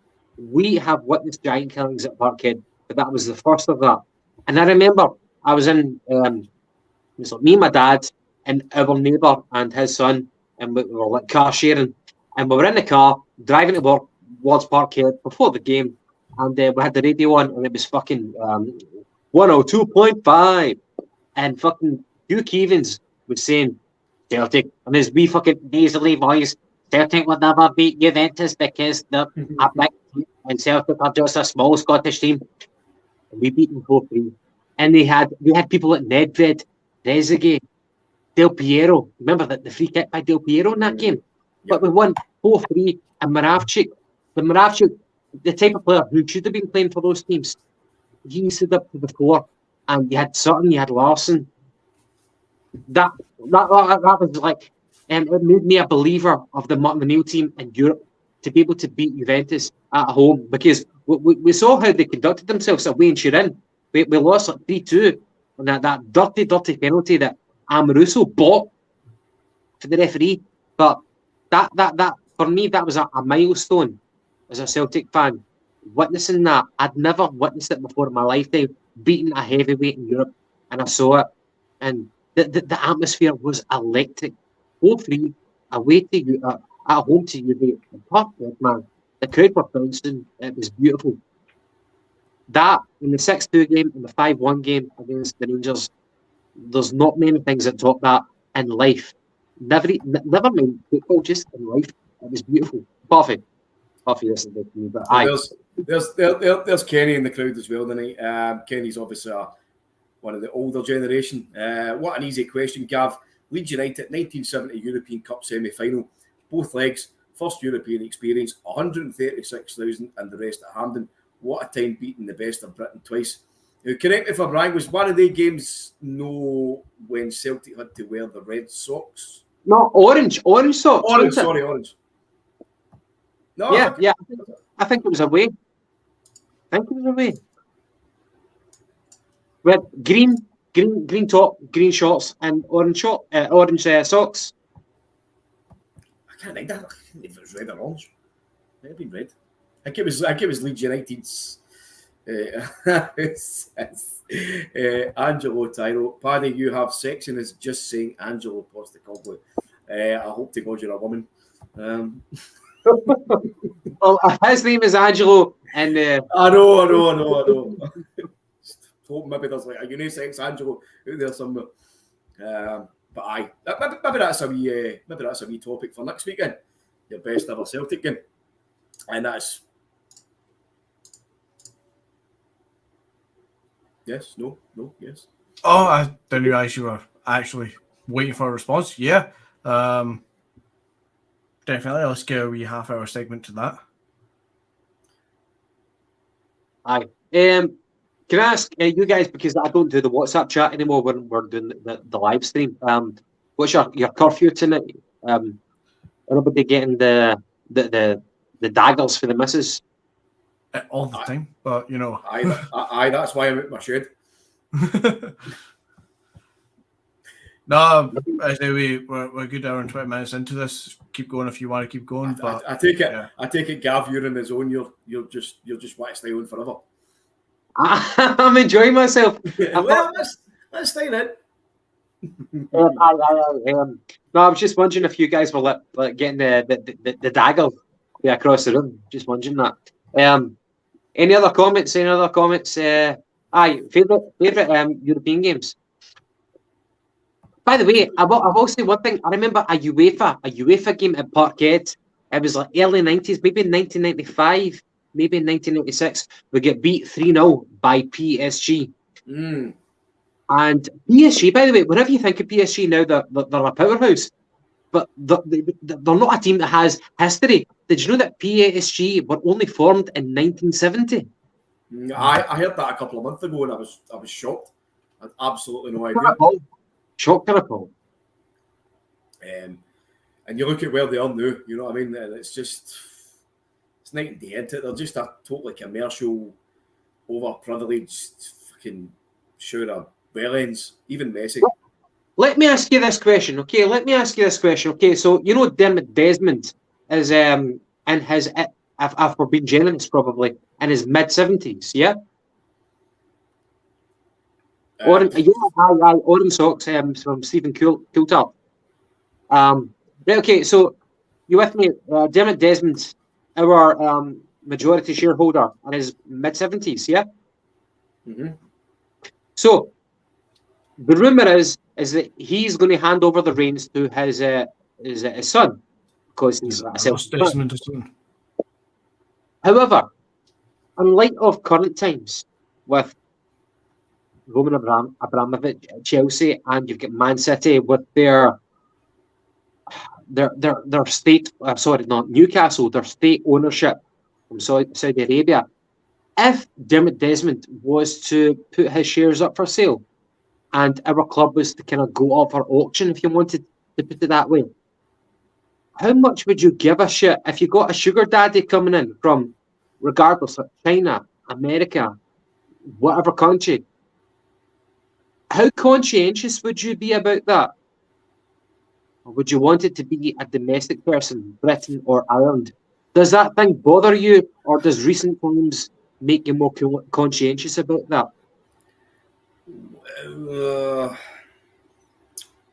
No, That's a good question, mate. I think we've always tried to think that we're as ethically,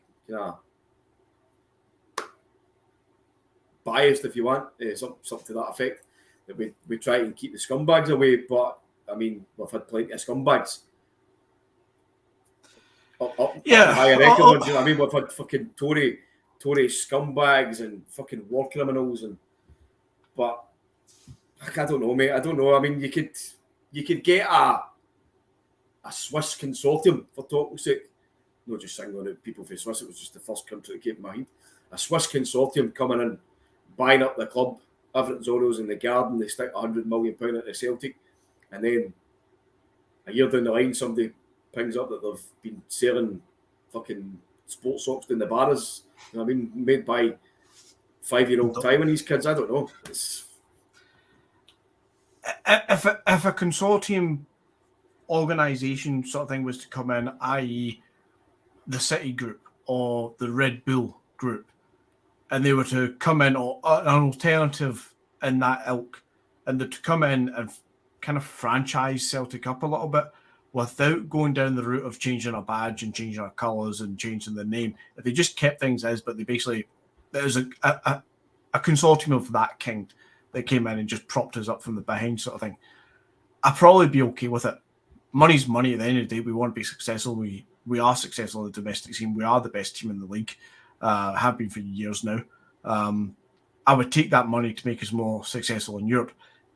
I would be very much more sceptical about the kind of ones that we're looking at. If you look at the big money coming from Saudi Arabia, from Russia and stuff, where it is, and this is not to say that the money that comes from the Red Bull Corporation or the City Group's any better, but you would be more cautious of ethics from some of these other countries and what's going on behind the scenes. Are the money in with the Russian governments? Is it coming from Saudi Arabia? Well, obviously, morals and ethics are a bit different to what we have here. So, yeah, you'd be cautious of that, but end of the day, money's money. I would actually like to hear comments for Red Scotland. I know that he's not on tonight, but I would imagine that if he was watching live, he'd probably kind of weigh in with his own opinions. But see on that note, Gav, I know this question's been asked of us a couple of times for the guys in the comments section. Where do you in regards to the likes of selling the naming rights? Now, I know McGinty's a massive Barcelona fan. I think that's what's happened to them. They're changing the new camp to I think it's the Spotify Stadium or something. No, they're keeping the new camp in. It's going to be the Spotify new camp. Oh, like kind of Sports Direct at St James's Park kind of thing. Aye, who's going to name it Spotify new camp apart from the broadcasters? Right, so that you and Barca fans are still going to call it new camp. Right, so that was something that we were talking about. I think it was one of the last podcasts you won the one, McGinty, and it was like, say Celtic Park, they sold the rights and it was the Paddy Power Stadium or something. As the common fan going to refer to it as, oh, where are you going? Oh, get up to the Paddy Power. Are you going to Celtic Park? Are you going to Paradise? Are you going to Parkhead? Or as somebody says, I think it might have been I can't actually remember who it was, sorry. Somebody says that people actually have started calling it Parkers. Parkers. I get that shit to fuck. No, we're always going to call it Celtic Park, Paradise, or whatever. That's not going to change us.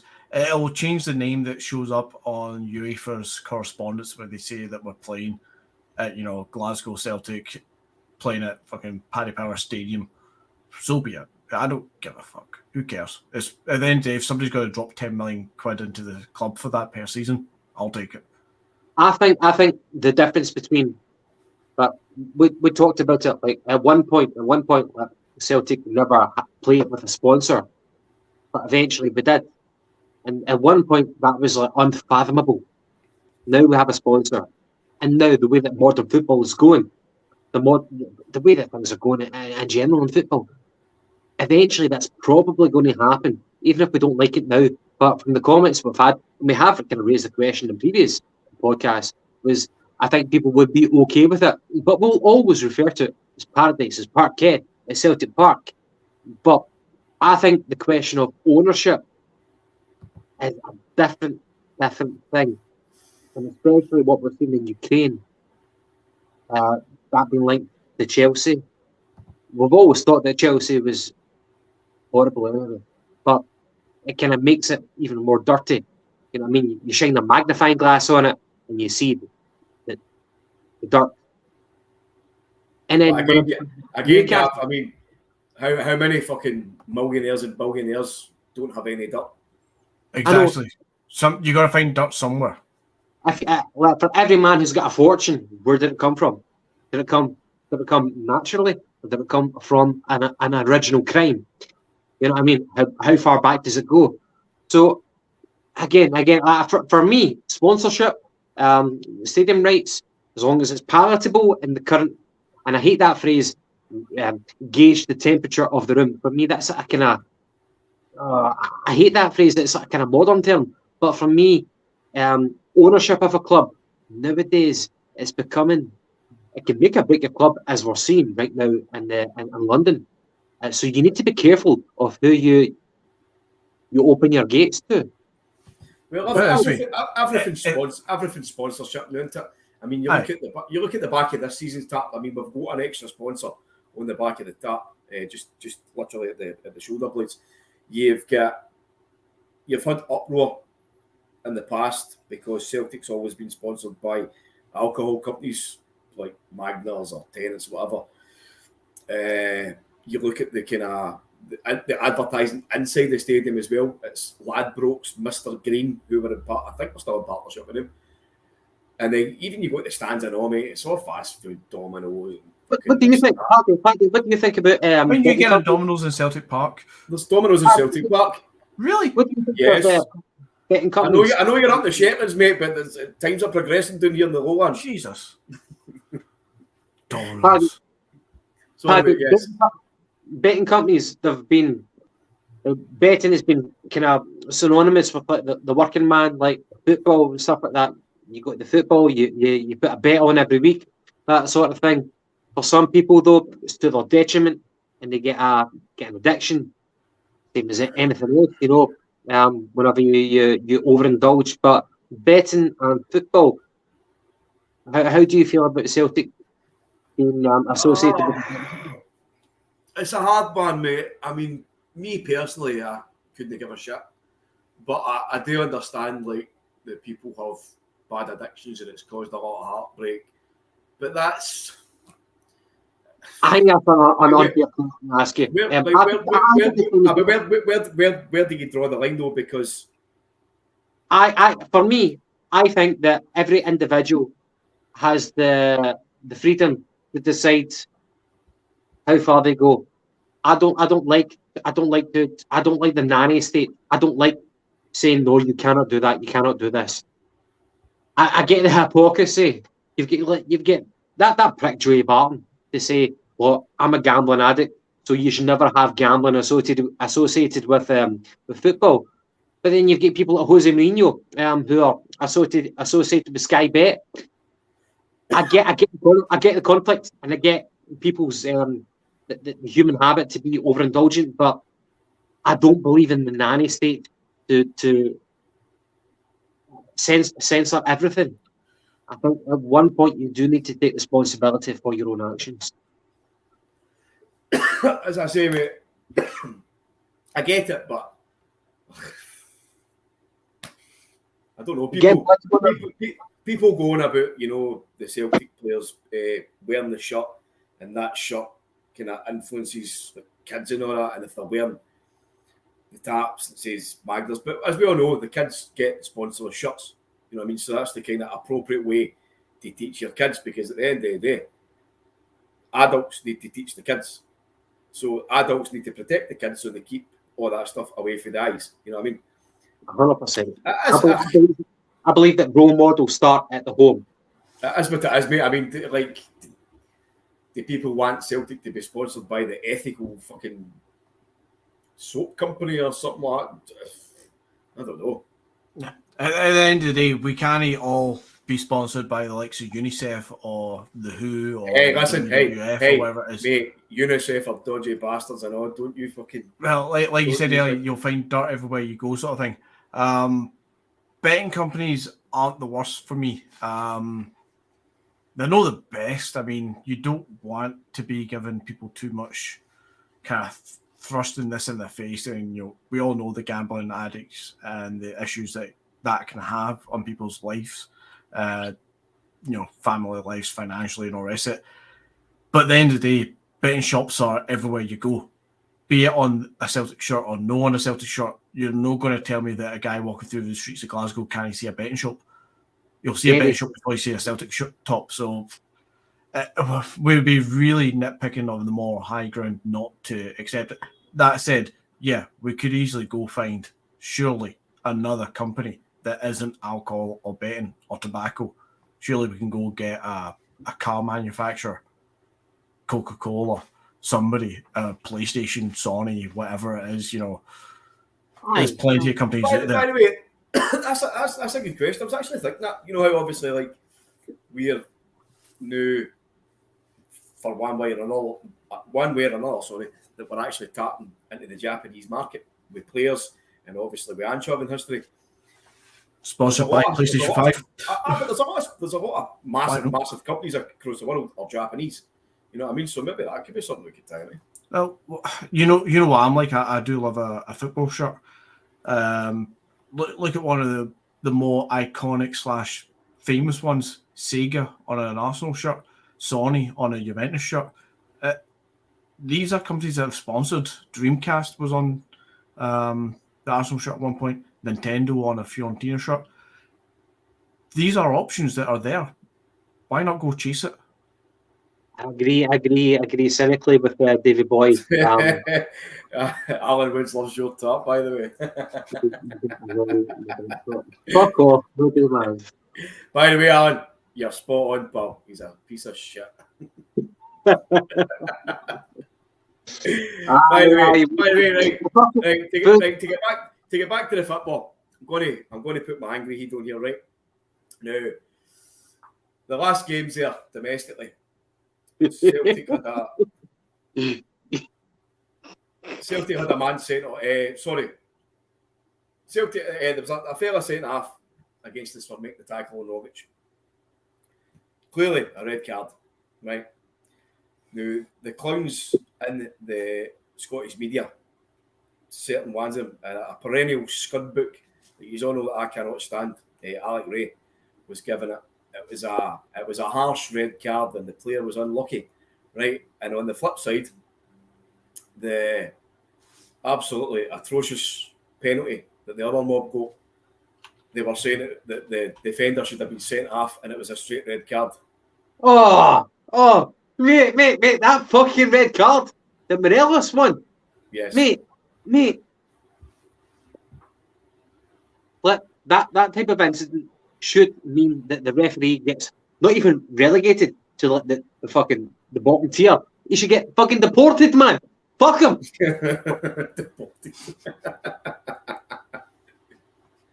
He was that bad. I cannot explain the decision that he made.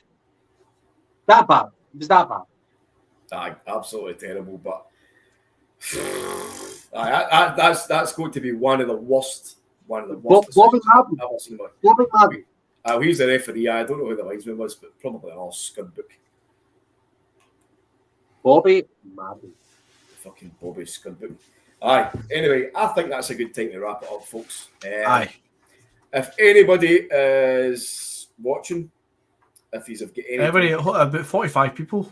Aye, he's again... Loving every one of you. Absolutely brilliant. Without yous, we couldn't do it because you guys are as important to this as we are.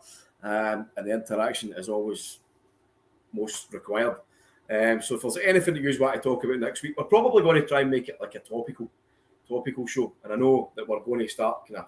We keep saying that every week. No, I know, mate. I know we were going to do it for this one, but we decided that we're going to on a Tuesday. We're probably the greatest show on a Tuesday. We're the only place to be on a Tuesday. I think on a Tuesday we're trailing treacherous to terrors. However, some would say that the tide tremulously trumpets on a Tuesday. I say we stick with the Tuesday Tic Talk. It just rolls off my tongue a little bit easier. There you are. Parman, so that's what your favourite. Jungle Just podcast. Don't wrap it up. Haha. This is way better than what's on Dutch television. Now, I might be wrong. But is there not naked women broadcasting the weather on Dutch TV? Surely to God, that's going to be. Is that no on Mexican TV? I don't know, mate, but I'm just. Oh, McGinty's into his Mexican. Right, can I ask one question? A quick fire question. One Celtic player who did well, but you didn't like him, you never took to him.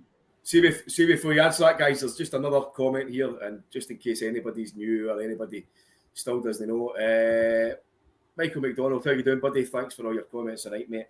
When you're on next, so generally, mate, we're on every Tuesday, 7 o'clock, for a kind of weekly roundup, or the Tuesday Tic Talk, as we're going to start calling it.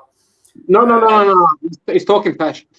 We're on a Tuesday for the trailing treacherous terror. The trailing what? The trailing treacherous fucking tumble what? You know it. It's a Tuesday 7 o'clock. Oh, Frank Brennan says terrific Tuesday travails. So anyway, to answer your question, buddy, every Tuesday on for a kind of hour-long episode, or as it is tonight, an hour and 41, because you guys requested we stay on, so we have. And usually we try and do a podcast after the matches, kind of post-match review stuff, talk about the game. But the one on a Tuesday is a kind of loose episode. We sit here and talk shit for a few hours. Parliament, there's no naked women on TV over here until 12 o'clock p.m. AM, I suppose it would be. I'm shocked at that.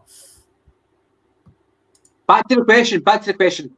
It's a quick fire question. One particular Celtic player who did well, but you never actually took them, you never liked them for some reason or another. Sorry, say it again, Gavin. Sorry, McGinty. What was the question? My apologies. One particular Celtic player who did well at Celtic, but you never actually took to them, you never quite liked them. As in, like a player or a person? No. A player, aye. What player was good for Celtic, but you never liked? Right. So I don't remember if you were there or not, Gavin, but I remember being on a night out with some of the guys, and can't remember the name of the nightclub on Queen Street, just round the corner from next on Argyle Street.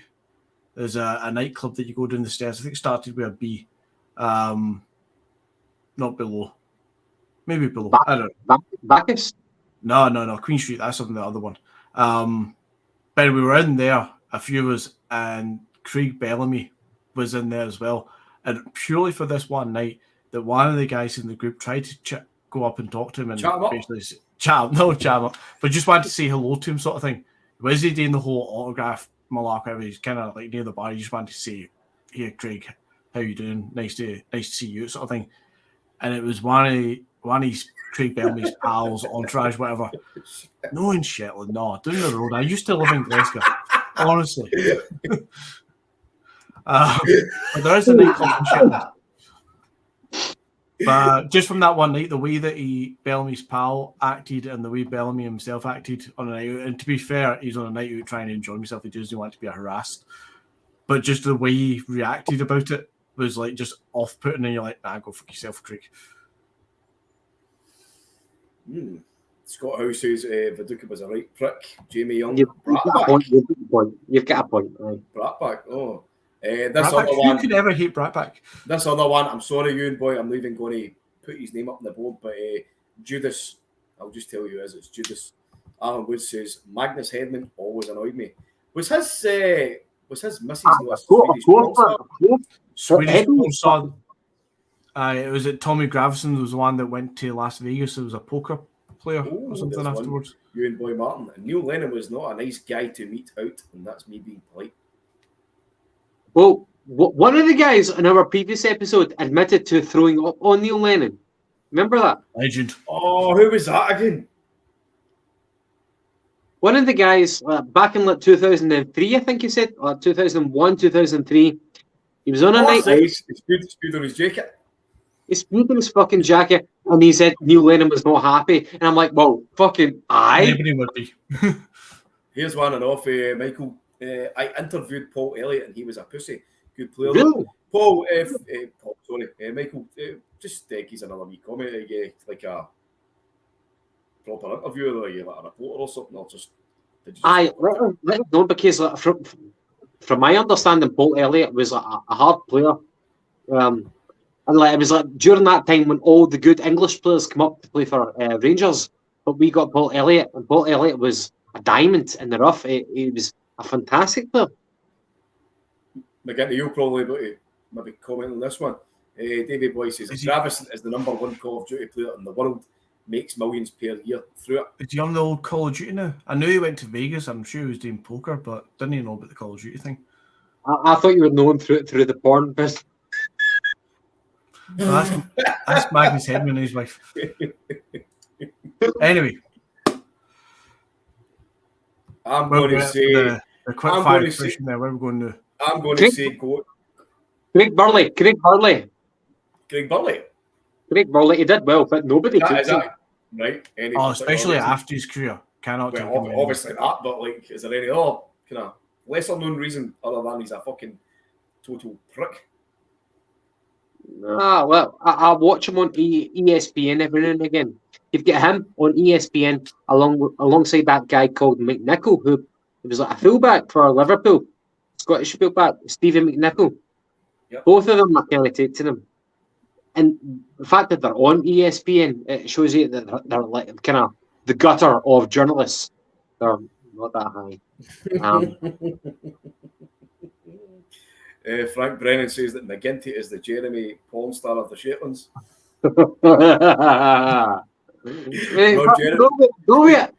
Ron Jeremy. Ewan Boy Martin says that on the flip side of it, Morton Vickers was the nicest Celtic player I ever met, a true legend. Get back to the reported bastards. I was told by my mum, funny enough, that no, nothing dodgy. That she took my older brother to the game. This is back in the days when Paddy Bonner was number one goalkeeper, and sent the boy up to get an autograph, and it was just like, nah, beat it. And I actually get told the same story by my father-in-law, who had taken his boy to the game, and obviously stood outside to wait for autographs and that, and sent his boy up to get an autograph off of Paddy Bonner, and he's like, nah, get away, I've not got time. So, on that note, Paddy Bonner is a bell end. Nothing there. There's Michael replying back on his Paul Elliott comment. He told me, and I quote, I am not into all that Fenian pish, I believe it is. I wish I was 12. Who was he talking to? Who? Paul Elliott. Really? Into all that. That's what the question was. Surely you need to take it into context. Well, I'm not doubting Michael McDonald's journalistic abilities, but you need to know the question before you hear the answer. Okay, here's a total off the cuff one, a fun one, probably to wrap up the show. I'll send this one to you, Gav. Send this one your way, buddy. You ever heard of the game Shag, Marry, Avoid? I've heard of it, yeah. Well, here's your choices: Paul Hartley, Barry Robson, or Paul Telfer. Do I need to do one for each of them? Well, you've got to do one, at least. Okay, I'll avoid all of the above. Can I do that? No, gun to your head. Okay, I'll avoid Paul Hartley, and then I'll take a gun to my head, and I'll shoot. To the viewers, if you don't know, I got engaged yesterday, so that's been engaged. So, fuck that question. I'm engaged. Well, a massive congratulations to you, Gav, and your future bride. Thank you. You have all the Congratulations, happiness in the Gavin. world. Congratulations. We get to a big shock into it, man. Big shock into It it. is. I still couldn't believe you didn't tell me beforehand. I couldn't tell you before that I told Jennifer, man. It was. You could. It's not like I'm going to see her. I live in Shetland.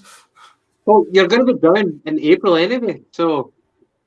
This is true. I'll meet up with her then, hopefully. But on that note, guys, I better get an invitation to this fucking wedding. It'll be a Athenian wedding, yes. Is that because I'm gone? Yeah. Davey Boy's asking, is that why you're drinking your sorrows, Gav? No, I do it every Tuesday. I do it every time that I am feeling treacherous toothed terrors. That's something else, that. Right, so on that note, McGinty's desperate to get to his bed. aye, 20 minutes. Right, let's run. What time are you working at tomorrow, McGinty? Early as always, man. Early as always. 5 o'clock in the morning? Aye. Right, Yeah, let's cool. wrap this shit up then. By the way, it's quite funny because I didn't have a clue what to talk about tonight. But okay. But I told you this is what happens. We come on and we just shoot the shit, and this is what happens. We end up talking shite for the best part of 2 hours. It's 43 people still watching it, so I'm glad that we are not the only degenerates out there that is able to sit and talk shite for 2 hours.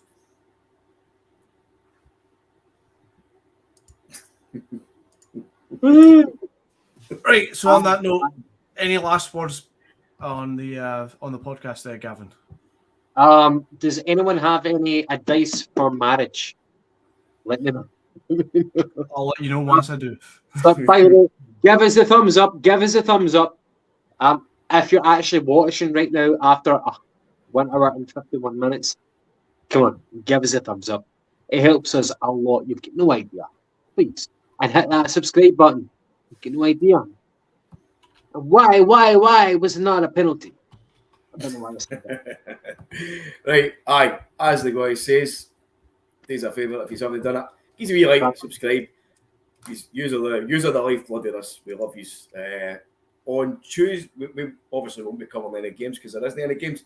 So we will be back next Tuesday. 7 o'clock. We will try our best to have a proper fun episode, and we'll try and keep it lined up so that it's interactive for you guys. I think we'll maybe try and set up a wee quiz or something there. We'll organise something. We'll work on something. Let's not commit ourselves too far at this point. Well, you know what we're like. We're useless finishers. That would be an ecumenical matter. Right. From all of us then. A very good night. Okay. Here we go.